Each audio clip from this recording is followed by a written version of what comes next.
Hayaan mong sabihin ko sa iyo ang isang bagay na hindi sinasabi ng iba. Hindi ito tungkol sa pagiging guwapo, mayaman o matalino. Kung gusto mong mahulog sa iyo ang kahit sinong babae, kailangan mong matutunang pangasiwaan ang sarili mo muna. At ito ang katotohanan. Karamihan sa mga lalaki pumapalpak dito. Kalimutan mo na lahat ng sinabi sa iyo tungkol sa pagdidate. Hindi ito tungkol sa mamahaling regalo o sa pag-aasta gaya ng lalaki sa magasin. Ang tunay na nakakaakit sa mga babae ay ang emosyonal mong lakas, ang kakayahan mong manatiling kalmado, buo at hindi matitinag. At maniwala ka, kung hindi mo ito makuha ng tama, walang pick-up line o confidence tip ang makakatulong sa iyo. Sa totoo lang, baka lalo ka pang mapahamak. Kung minsan mo nang naramdaman na hindi ka pinapansin, tinatanggihan o hindi ka napapansin ng mga babae, ito ang dahilan. May nakikita silang wala ka. Hindi mo kontrolado ang sarili mo, kaya sila lumalayo. Pero heto ang magandang balita. Sa pamamagitan ng ilang simpleng prinsipyo ng Stoicism, gugustuhin ka niya kahit hindi ka magsikap. Hindi lang ito basta dating tip, ito ang sikreto para mabuksan ang puso niya. At nagsisimula ito sa iyo, hindi sa kanya, hindi sa gusto niya, kundi sa pagmaster mo sa sarili mong isipan, emosyon, at kung paano ka nagpapakita sa mundo. Handa ka na bang manalo sa larong ito? Tara't simulan na natin. Heto ang realidad. Niloko ang karamihan sa mga lalaki tungkol sa kung ano talaga ang nakakaakit sa mga babae. Sinasabi ng lipunan na habulin mo sila, pag-ulanin ng regalo o papuri o mas malala pa, magpanggap kang ibang tao. At pagkatapos, magtataka ka kung bakit hindi siya interesado, bakit bigla na lang siyang nawala, o kung bakit hindi gumagana ang lahat ng ginagawa mo. Hayaan mong sabihin ko ito ng direkta. Mali ang paraan mo. Tinuruan kang ang pagdidate ay parang laro kung saan kailangan mong mapansin ka niya.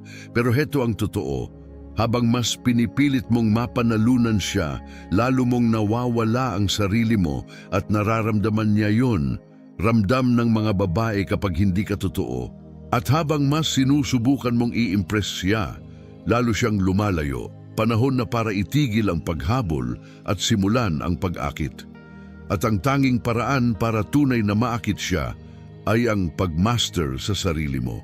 May itatanong ako, kailan ka huling nakaramdam na talagang kontrolado mo ang emosyon mo, ang isipan mo o ang mga kilos mo?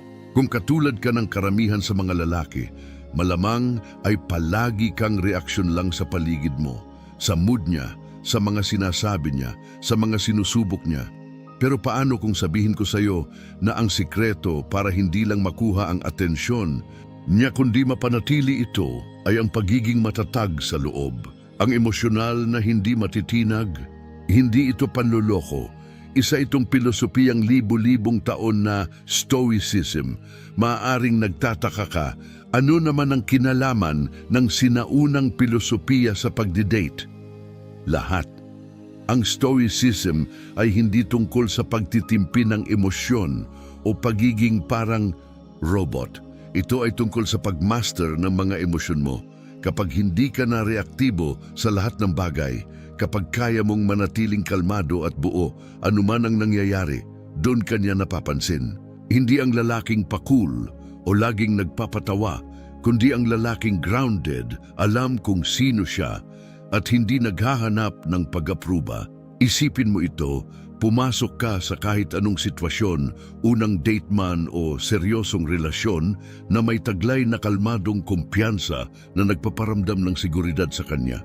Habang ang ibang lalaki ay nanginginig at nauutal sa pagsasalita, pinipilit siyang patawanin o magpasikat, ikaw nandyan lang, relax lang, hindi naghahanap ng validation, kundi basta andyan ka lang, buo. Yan ang tunay na lakas. Yan ang tumatatak sa isipan niya. Heto ang isang malaking katotohanan na ayaw pag-usapan ng karamihan. Ayaw ng babae na hinahabol. Gusto nila yung hinihila sila papalapit. Sa sandaling itigil mo ang paghabol sa kanya, Ang pagpatunay na karapat-dapat ka ay siya namang sandaling may mararamdaman siyang kakaiba. Naintriga siya, naging curious siya, at higit sa lahat nagsimula siyang maghangad sa'yo. Bakit? Dahil ipinapakita mo sa kanya ang bagay na hindi kayang ipakita ng 99% ng ibang lalaki. Ang self-control at stoicism ang mga lihim na sandata na hindi mo alam na kailangan mo. Hindi ito tungkol sa panlilinlang o mga taktika. Ito ay tungkol sa pagiging uri ng lalaking natural na kaakit-akit. Hindi dahil sa sinasabi o ginagawa mo, kundi dahil sa kung sino ka. Kapag na-master mo ito, lahat magbabago. Titigil ka sa kakaisip ng susunod mong galaw. Titigil ka sa pagpapa-impress at sisimulan mong maging ang lalaking siya ang humahabol. At alam mo ba? Hindi ito mahirap. Kapag naintindihan mo na ang mga prinsipyo ng Stoicism at kung paano ito isa sa buhay, hindi lang ang buhay pag-ibig mo ang magbabago, kundi pati ang lahat. Relasyon, karera at ang buong pananaw mo sa mundo, lahat gumaganda. Kaya kung handa ka ng matutunan kung paano maging uri ng lalaking hindi kailangan humingi ng atensyon, pero kusa itong nakukuha, simulan na natin. Mga salitang tumatagos sa kaibuturan. Ngayong naiintindihan mo na ang kapangyarihan ng Stoicism, pag-usapan natin ang isa sa mga pinaka-nami-misinterpret na aspeto ng atraksyon, mga salita. Maraming lalaki ang iniisip na kailangan nila ng matalinong banat o nakakatawang sagot para makuha ang atensyon ng babae, pero sasabihin, ko na ngayon pa lang, mali yan. Hindi ito tungkol sa pagiging clever o nakakatawa. Ito ay tungkol sa pagsasabi ng tamang bagay, sa tamang oras, sa paraang konektado sa mas malalim na antas. Hayaan mong ipaliwanag ko, palagi nang naririnig ng mga babae ang mga papuri gaya ng ang ganda mo o ang hot mo. Hindi na ito pumapasok sa isipan niya dahil milyon beses na niya itong narinig. Immune na siya rito. Pero alam mo ba kung ano ang bihira niyang marinig? Tunay na papuri, yung tungkol sa kung sino siya, hindi lang sa itsura niya. Hakbang 1, gamitin ang pangalan niya sa usapan. Simple man itong pakinggan. Pero maniwala ka, isa ito sa pinakamakapangyarihang bagay na magagawa mo. Kapag binabanggit mo ang pangalan niya habang kayo'y nag-uusap, may natatamaan itong malalim sa isip niya. Napaparamdam mo sa kanyang kinikilala siya, natatangi siya at mahalaga siya. Pero huwag mo itong sosobrahan. Ayaw mong banggitin ang pangalan niya sa pangungusap. Magmumukhang pilit, gamitin ito ng strategically. Ipasok ito sa mga tamang sandali. Gaya ng kapag nagbibigay ka ng totoo at taus-pusong papuri. Mapaparamdam mo sa kanya na siya lang ang taong nandun sa paligid. Hakbang 2, purihin siya sa paraang hindi pa niyang narinig mula sa iba karamihan. Sa mga lalaki ay nakatuon lang sa pisikal na anyo dahil madali iyon. Pero kung gusto mong tumatak at maging kakaiba, purihin mo ang kanyang isipan, talino at pagkatao. Kapag nagkwento siya tungkol sa isang bagay na mahalaga sa kanya, huwag ka lang basta tumango o ngumiti, ipakita mong tunay kang nakikinig. Sabihin mo ang isang bagay tulad ng, gusto ko kung gaano ka ka-passionate tungkol dito, bihira na ang taong malalim kung mag-isip tulad mo. Ang ganitong papuri ay hindi lang basta nakakakilig, ipinaparamdam nito sa kanya na tunay siyang nakikita at nauunawaan, at yan ang talagang hinahanap ng karamihan sa babae. Gusto nilang maramdaman na espesyal sila, pero hindi sa mababaw o panlabas na paraan. Gusto nilang makita mong nakikita mo sila kung sino talaga sila, lampas sa anyo o itsura. Dito maraming lalaki ang pumapalya. Abala sila sa pagpapatawa o sa pagyayabang ng mga kwento tungkol sa sarili nila. Pero ikaw, iba ka. Ipinapakita mong kaya mong makita siya sa paraang hindi nagagawa ng iba. Hakbang 3, magsanay ng pasasalamat. Isa ito sa mga bagay na madalas hindi pinapansin pero napakalakas ng epekto nito. Napapansin ng mga babae kapag pinahahalagahan mo ang maliliit na bagay na ginagawa nila.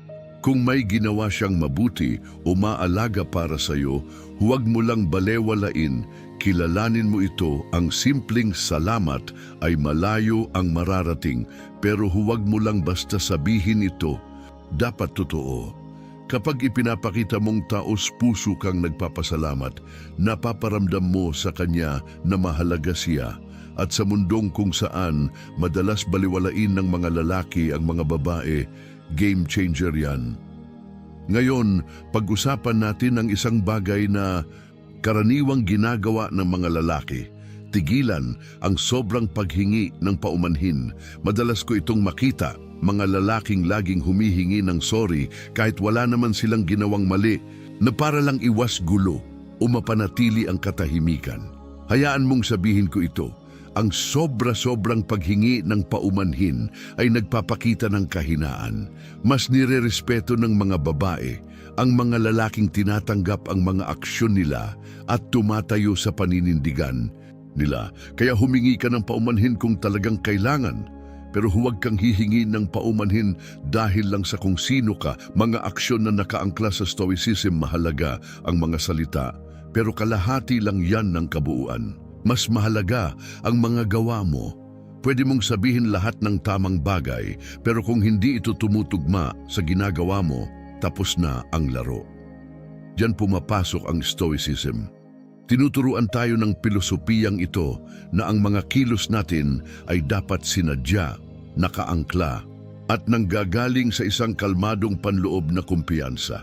Ngayon, ipapakita ko sa iyo kung paano ito gumagana sa totoong buhay. Aksyon. Una, masterin ang iyong body language. Maaring tila simpleng bagay ito, pero dito kadalasang nagkakamali ang maraming lalaki. Laging may ipinapahiwatig ang katawan mo kahit hindi mo namamalayan. Kapag hindi ka mapakali, palipat-lipat ng timbang o iniiwasan mo ang eye contact, ipinapakita mo sa kanya na kinakabahan ka at wala kang kumpiyansa sa sarili mo. At kung hindi ka tiwala sa sarili mo, bakit siya magkakaroon ng tiwala sa iyo? Ang unang hakbang ay pakalmahin ang katawan mo. Tumayo ka ng tuwid, itapak ng buo ang mga paa sa lupa at i-relax ang balikat mo. Gusto mong maglabas ng kalmadong kumpiyansa, hindi tensyon. Mahalaga rin ang eye contact. Maraming lalaki ang iniiwasan ito dahil sa kaba, habang ang iba naman ay sobra kung tumitig na nagmumukhang nakakatakot. Ang tamang paraan ay ang stoic na balanse. Hawakan ang tingin niya ng ilang segundo, sapat para ipakita na naroroon ka sa kasalukuyan, ngunit hindi sobra para maging alanganin. Kapag tama ang timing mo, nakabubuo ito ng makapangyarihang koneksyon. Aksyon. Dalawa, kumilos ng may layunin. Isipin mo ang huling beses na pumasok ka sa isang silid. Nagmadali ka ba? Nakayuko, kinakabahan, at panay ang sulyap sa paligid? Kung oo, hindi ka nag-iisa. Karamihan ng mga lalaki ay ganito ang kilos ng hindi nila namamalayan. Ngunit tandaan mo ito, kapag mabilis kang kumikilos na parang walang direksyon, ipinapahiwatig mo na wala kang kontrol o kumpiyansa sa sarili. Ang mga lalaking may stoic mindset ay kumikilos ng dahan-dahan at may intensyon. Bawat hakbang ay matatag, kontrolado ang kilos at puno ng layunin. Hindi nila kailangang magmadali dahil alam nilang saan man sila naroroon, nararapat sila roon. Napapansin ito ng mga babae kung paano ka gumalaw, kung paano mo dalhin ang sarili mo. Kapag kumikilos ka ng may layunin, nagpapahiwatig ito ng lakas at tiwala sa sarili. Nagiging ikaw ang tipo ng lalaking hindi natitinag ng paligid. At napakabihirang katangian yan, kaya't lubhang kaakit-akit. Aksyon. 3. Maliit na gawa. Malaking epekto. Kalilimutan mo na ang ideya na kailangan mong gumawa ng engranding romantic gestures para mapalapit ang isang babae sa iyo. Ang totoo, ang pinakamahalaga ay ang maliliit na bagay. At hindi ko tinutukoy ang bulaklak o tsokolate. Ang ibig kong sabihin ay ang pagpapakita na talagang pinapansin mo siya. Maaaring nabanggit niya ang paborito niyang author ilang linggo na ang nakalipas, gayahin mong sorpresahin siya ng libro mula sa author na iyon. O kaya naman ay ibinahagi niya sa iyo ang isang personal na hamon na pinagdaraanan niya, kumustahin mo siya tungkol dito. Ang ganitong simpleng mga kilos ay nagpapakita na nakikinig ka, interesado ka, at may pakialam ka sa kanya sa mas malalim na antas. Itigil ang pagtangkang maging tagapaglibang. Maraming lalaki ang iniisip na kailangan nilang aliwin ang mga babae sa pamamagitan ng mga biro at kwento. Pero heto ang sikreto, hindi nila kailangan ng payaso. Ang gusto nila ay isang lalaking marunong makinig. Kaya imbes na pilit mong maging sentro ng kasiyahan, maging lalaking nandoon talaga, nakikinig, at hindi palaging nagsasalita. Maniwala ka, mas nakakaakit yon kaysa sa pagiging nakakatawang lalaki. Paglalapat ng stoicism sa makabagong relasyon, pag-usapan natin kung paano humarap kapag hindi naaayon sa plano ang mga bagay. Dahil ganoon talaga ang buhay. Maaring hindi gaanong maganda ang takbo ng date o baka bigla siyang lumalayo at hindi mo alam kung bakit. Karamihan sa mga lalaki ay mapapanik sa ganitong sitwasyon, pero ikaw, isa kang stoic. Hindi mo hinahayaang kontrolin ng panlabas na sitwasyon ang panloob mong kapayapaan. Senaryo 1. Kapag palpak ang date, maaaring hindi maganda ang daloy ng usapan o kaya naman ay nagkamali ang restaurant sa order nyo. Karaniwang susubukan ng ibang lalaki na ayusin agad ang lahat para lang gawing perpekto ang gabi. Pero ang isang stoic na lalaki, hindi niya kailangang maging perpekto ang lahat. Mananatili siyang kalmado, relax, at hindi naaapektuhan ng maliliit na abala. Alam niyang hindi ang sitwasyon ang mahalaga, kundi kung paano niya ito hinahawakan. At kapag nakita ng babae na hindi ka natitinag sa mga maliliit na bagay, mas magiging komportable siya sa iyo. Mas mararamdaman niyang ligtas siya sa presensya mo. Senaryo 2. Kapag nagsimulang lumayo ang babae, ito ang isa sa pinakamahirap na sitwasyong hinaharap ng mga lalaki at dito rin sila kadalasang nagkakamali. Kapag naramdaman nilang lumalayo na ang babae, agad silang natataranta. Mas madalas silang mag-text, tumawag at paulit-ulit na iniisip kung ano ang mali nilang nagawa. Ngunit ang hindi nila alam, ang ganitong reaksyon ang lalo pang nagtutulak sa babae palayo. Ang isang stoic na lalaki ay nauunawaan na hindi niya kayang kontrolin ang kilos ng iba. Ang tanging kontrolado niya ay ang kanyang reaksyon. Kaya sa halip na habulin siya, mas pinipili niyang umatras at bigyan siya ng espasyo. Sa pagitan ng distansyang iyon, napagtatanto ng babae na hindi ka tulad ng karamihan, hindi ka desperado sa atensyon niya. At doon siya nagsisimulang bumalik. Maaaring ito'y taliwas sa nakasanayan mong gawin, pero ito ang mas epektibo. Mas naaakit ang babae sa isang lalaking hindi nangangailangan ng kanya para maramdaman ang sarili niyang halaga.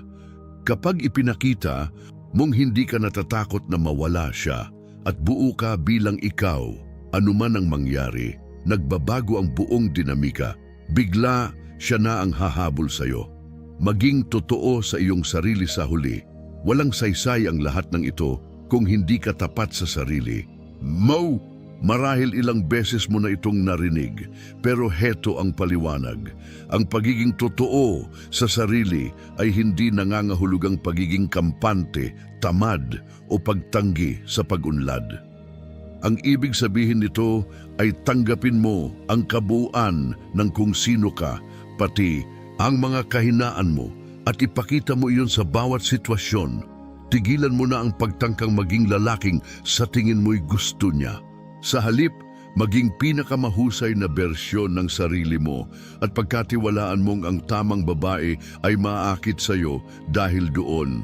Masterin ang iyong sarili. Kapag tunay mong na-master ang sarili mo, titigil ka na sa paghabol sa mga babae at sa paghahanap ng kanilang pag-apruba.